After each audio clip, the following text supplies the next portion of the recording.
آپ کی والدہ سیدہ آمنہ طہارت نفس، شرافت، عزت، عفت، عصمت اور پاکبازی میں بے مثال تھی۔ اپنی قوم میں سیدۃ النساء کے لقب سے مشہور تھی۔ ددھیال اور ننہیال دونوں کے اعتبار سے آپ عرب کے بہترین قبیلے اور بہترین قوم میں سے تھیں۔ ولادت باسعادت کے بعد 3-4 دن تک آپ کی والدہ نے آپ کو دودھ پلایا۔ پھر آپ کے چچا ابو لہب کی آزاد کردہ کنیز سویبہ نے اور پھر حلیمہ سعدیہ نے دودھ پلایا۔ اکثر سیرت نگاروں نے کنیز کا نام سوبیہ ہی لکھا ہے، لیکن دراصل اس کا نام سویبہ تھا۔ جس طرح صحیح بخاری اور سیرت نگاری کے عالمی مقابلے میں اول آنے والی سیرت نبوی پر مستند کتاب الرحیق المختوم میں مذکور ہے۔ دودھ پلانے کی ذمہ داری ماہ ربیع الاول 52 قبل ہجری یعنی اپریل 571 عیسوی میں سونپی گئی۔ اس زمانے میں عرب میں یہ دستور تھا جو آج کے دور میں بھی باقی ہے کہ نوزائیدہ بچوں کو دودھ پلانے کے لیے شرفاء ابتدا ہی سے دیہات میں بھیج دیا کرتے تھے تاکہ دیہات کی صاف ستھری اور کھلی آب و ہوا میں ان کی پرورش ہو سکے، زبان اہل عرب جیسی فصیح ہو جائے اور اہل عرب کی دیگر خصوصیات اوائل عمر ہی سے بچوں میں راسخ ہو جائیں۔ اس دستور کے مطابق سال میں 2 مرتبہ بنی سعد کی عورتیں شیرخوار بچوں کی تلاش میں آیا کرتی تھیں۔ چنانچہ آپ کی پیدائش کے 8 دن بعد انہی عورتوں کے ساتھ حلیمہ سعدیہ بھی تشریف لائیں۔ دوسری عورتوں کو تو مکہ مکرمہ کے کھاتے پیتے گھرانوں کے بچے دودھ پلانے کے لیے مل گئے، لیکن حلیمہ سعدیہ خالی ہاتھ رہ گئیں۔ نبی کریم صلی اللہ علیہ وسلم چونکہ یتیم تھے، اس لیے انعام و اکرام کی امید کم تھی، اس لیے کسی عورت نے ان کے گھر کی طرف توجہ نہ کی۔ آخر جب روانگی کا وقت آیا تو حلیمہ کو خالی ہاتھ جانا بہت ناگوار گزرا اور اللہ تعالی کی طرف سے ان کا دل اس یتیم بچے کی طرف کھنچنے لگا۔ چنانچہ انہوں نے اپنے شوہر حارث سے جا کر کہا، اللہ کی قسم مجھے یہ اچھا نہیں لگتا کہ میری ساری سہیلیاں تو بچے لے کر جائیں اور میں اکیلی کوئی بچہ لیے بغیر جاؤں، میں جا کر اس یتیم بچے ہی کو لے لیتی ہوں۔ شوہر نے یہ سن کر کہا، کوئی حرج نہیں، ممکن ہے اللہ ہمارے لیے اسی میں برکت عطا کر دے۔ اس کے بعد انہوں نے جا کر بچے کو لے لیا۔ قافلہ روانہ ہوا، سب سوار ہو کر چل پڑے۔ حلیمہ سعدیہ بھی آپ کو لے کر چلی۔ حلیمہ کی اونٹنی دبلی پتلی، دیکھنے میں مریل اور چلنے میں سب سے سست رفتار تھی، لیکن جو ہی حلیمہ سعدیہ آپ کو لے کر اس پر سوار ہوئیں، یکا یک وہ برق رفتار ہو گئی۔ باقی عورتوں نے اس منظر کو حیرت سے دیکھا کہ حلیمہ سعدیہ کی مریل اونٹنی ان کی طاقتور اور تیز رفتار اونٹنیوں سے آگے نکلی جا رہی تھی، اور پھر وہ ان سب کو پیچھے چھوڑ گئی۔ یہ تبدیلی دوسری عورتوں کے لیے کسی معجزے سے کم نہیں تھی۔ حلیمہ کے والد ابو زویب کا نام عبداللہ بن حارث تھا، وہ نبی صلی اللہ علیہ وسلم کے رضائی نانا ہوئے۔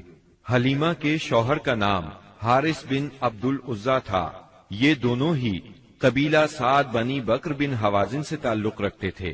اسی طرح حارث کے بچے آپ کے رضائی بھائی بہن ہوئے۔ جب تک آپ صلی اللہ علیہ وسلم حلیمہ سعدیہ کے گھر رہے، ان کا گھر برکتوں سے مالا مال رہا۔ حلیمہ بیان کرتی ہیں کہ وہ جب آئی تھیں تو قحط سالی کا دور تھا۔ ان کے پاس ایک گدھی تھی جو اس قدر دبلی پتلی اور مریل تھی کہ پورے قافلے میں سب سے سست اور مریل چال چلتی تھی۔ ایک اونٹنی بھی تھی مگر وہ قطرہ دودھ کا نہیں دیتی تھی۔ حلیمہ کا اپنا بچہ بھوک سے بے قرار ہو کر بلکتا رہتا تھا، خود سوتا نہ ماں باپ کو سونے دیتا، مگر جب وہ آپ کو لے کر اپنے گھر آئیں اور آپ کو گود میں لیا تو سینہ دودھ سے بھر گیا، یہاں تک کہ آپ نے پیٹ بھر کر دودھ پیا، اور آپ صلی اللہ علیہ وسلم کے ساتھ حلیمہ کے بیٹے نے بھی خوب دودھ پیا۔ پھر دونوں آرام کی نیند سو گئے۔ اس رات حلیمہ کا بچہ بالکل نہ رویا۔ ادھر شوہر اونٹنی کے پاس گیا تو کیا دیکھتا ہے، تھن سے دودھ ابلا چاہتا ہے، چنانچہ وہ دودھ دوہنے لگا۔ اس نے اس قدر دودھ دوہا کہ گھر کے سب برتن بھر گئے۔ دونوں نے خوب دودھ پیا اور آرام کی نیند سو گئے۔ حلیمہ سعدیہ کا گھرانہ سب سے زیادہ قحط زدہ تھا، لیکن مکے سے واپسی کے بعد ان کی یہ حالت ہوئی کہ جب بکریاں چر کر گھر واپس آئیں تو ان کی کوکھیں نکلی ہوئی تھیں اور تھن دودھ سے لبریز تھے۔ اب گھر والے خوب دودھ پینے لگے، جبکہ قحط کی وجہ سے دوسرے گھرانوں کو دودھ بالکل نہیں ملتا تھا۔ یوں اس گھرانے کو مسلسل خیر و برکت نصیب ہوئی۔ حلیمہ کا دستور تھا کہ وہ ہر 6 ماہ بعد آپ کو مکے لاتی، والدہ اور خاندان کے لوگوں سے ملاتی اور پھر اپنے دیار بنی سعد واپس لے جاتی۔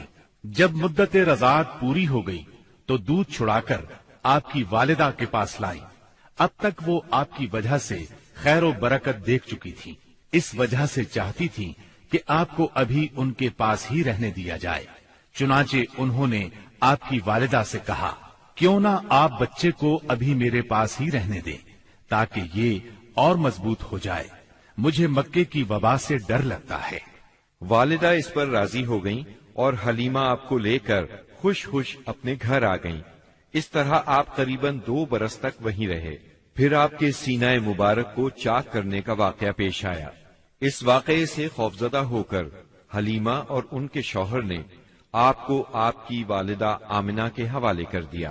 انس بن مالک رضی اللہ عنہ بیان کرتے ہیں، آپ بچوں کے ساتھ کھیل رہے تھے کہ جبریل علیہ السلام تشریف لائے، آپ کو لٹا کر سینہ چاک کر دیا، پھر آپ کا دل نکالا اور اس میں سے ایک لوتھڑا نکال کر فرمایا، یہ تم سے شیطان کا حصہ ہے۔ پھر دل کو سونے کے تشت میں زمزم کے پانی سے دھویا اور واپس سینہ مبارک میں رکھ دیا۔ ادھر بچے دوڑ کر حلیمہ سعدیہ کے پاس آئے اور کہنے لگے، محمد کو قتل کر دیا گیا۔ وہ لوگ فوراً آپ کے پاس پہنچے، دیکھا کہ رنگ اترا ہوا ہے۔ سیدنا انس کا بیان ہے کہ میں نبی اکرم صلی اللہ علیہ وسلم کے سینے پر سلائی کا نشان دیکھا کرتا تھا۔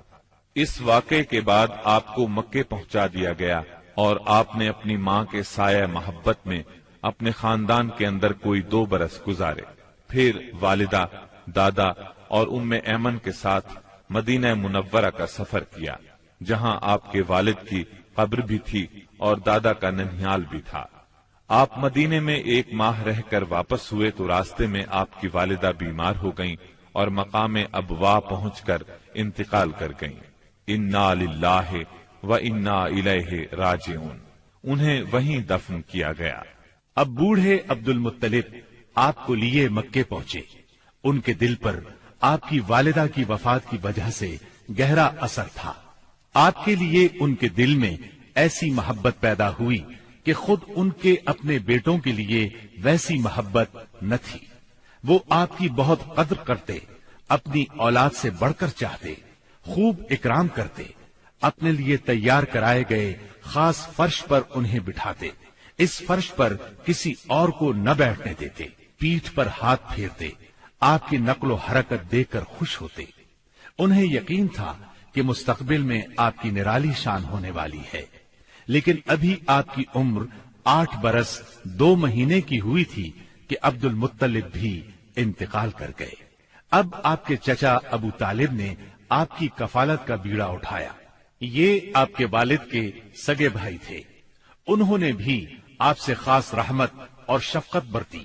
وہ مالدار تو نہ تھے، لیکن آپ کی کفالت کے بعد اللہ تعالیٰ نے ان کے تھوڑے سے مال میں اس قدر برکت دی کہ ایک آدمی کا کھانا پورے کنبے کے لیے کافی ہو جاتا تھا۔ خود آپ بھی صبر و قناعت کا نمونہ تھے، جو ملتا اسی پر قناعت فرماتے۔ جب آپ کی عمر 12 برس اور کہا جاتا ہے کہ مزید 2 ماہ اور 10 دن ہوئی تو آپ کے چچا ابو طالب نے تجارت کے لیے ملک شام جانے کا ارادہ کیا۔ آپ کو ان کی جدائی بہت گراں گزری۔ ابو طالب خود بھی متاثر ہوئے، لہذا آپ کو اپنے ساتھ لے لیا۔ قافلہ ملک شام کی حدود میں پہنچا تو شہر بصرہ کے قریب پڑاؤ کیا۔ بحیرہ نامی عیسائیوں کا ایک راہب اپنے گرجے سے نکل کر ان کے پاس آیا اور قافلے کے درمیان سے گزر کر نبی صلی اللہ علیہ وسلم کے پاس پہنچا۔ پھر آپ کا ہاتھ پکڑ کر بولا، یہ دنیا کے سردار ہیں، پروردگار عالم کے رسول ہیں، اللہ انہیں رحمت عالم بنا کر بھیجے گا، میں انہیں مہر نبوت سے بھی پہچانتا ہوں، یہ کندھے کے نیچے نرم ہڈی کے پاس سیب کی طرح ہے، اور ہم اس کا ذکر اپنی کتابوں میں بھی پاتے ہیں۔ پھر اس نے قافلے کی دعوت کی اور ابو طالب سے کہا انہیں یہاں سے واپس بھیج دیں، ملک شام نہ لے جائیں، کیونکہ انہیں یہودیوں سے خطرہ ہے۔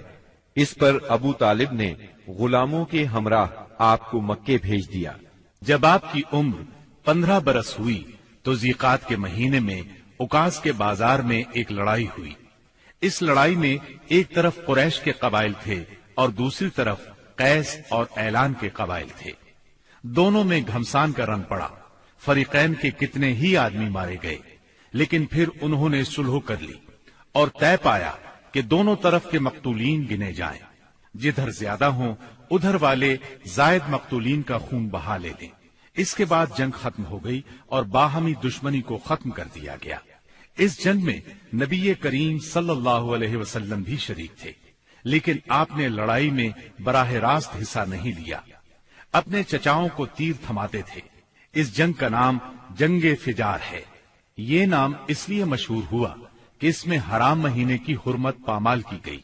فجار نام کے واقعات 4 بار پیش آئے، ہر سال ایک واقعہ پیش آتا رہا۔ جنگ فجار والا واقعہ آخری تھا۔ اس سے پہلے کے 3 واقعات میں ہلکے پھلکے جھگڑے ہوئے، شدید لڑائی صرف اسی چوتھے واقعے میں ہوئی۔ اس جنگ کے بعد ذیقعد ہی کے مہینے میں 5 قبائل کے درمیان ایک عہد نامہ طے پایا۔ اس عہد نامے کو حلف الفضول کہا جاتا ہے۔ ان قبائل کے نام یہ ہیں: بنو ہاشم، بنو مطلب، بنو اسد، بنی عبد العزا، بنو زہرہ اور بنو تیم۔ اس کی وجہ یہ ہوئی کہ یمن کا ایک آدمی اپنا سامان تجارت لے کر مکے آیا۔ عاص بن وائل نے اس سے وہ مال خرید لیا، لیکن قیمت ادا نہ کی۔ اس نے بنو عبد الدار، بنو مخزوم، بنو سہم اور بنو عدی سے فریاد کی، لیکن انہوں نے کوئی توجہ نہ دی۔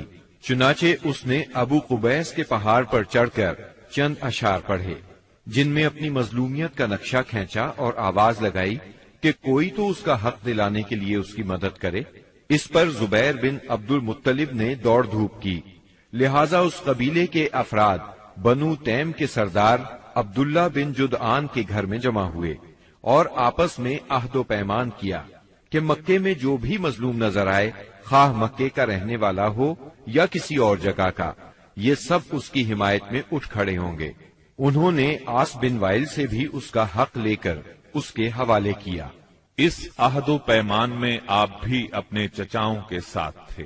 نبوت سے سرفراز ہونے کے بعد آپ فرمایا کرتے تھے، میں عبداللہ بن جدعان کے مکان پر ایک ایسے معاہدے میں شریک ہوا کہ مجھے اس کے بدلے سرخ اونٹ بھی پسند نہیں، اور اگر میں اس کے لیے اسلام کے دور میں بلایا جاتا تو ضرور جاتا۔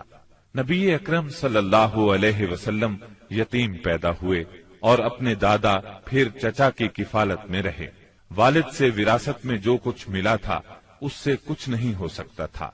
چنانچہ جو ہی آپ ہلکے پھلکے کام کرنے کے لائق ہوئے، اپنے رضائی بھائیوں کے ساتھ دیار بنی سعد میں بکریاں چرانے لگے۔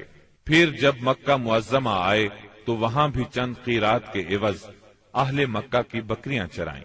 قیرات 1 دینار کا 20واں یا 24واں حصہ ہوتا ہے، جس کی قیمت اس زمانے میں بمشکل 80-90 روپے سمجھ لیں۔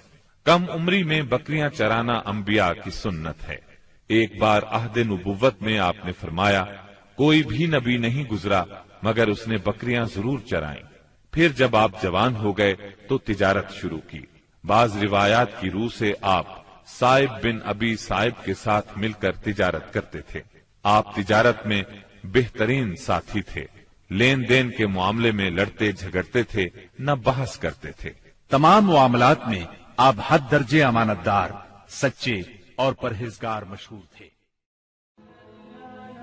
Thanks for watching. Don't forget to like, comment, share and subscribe to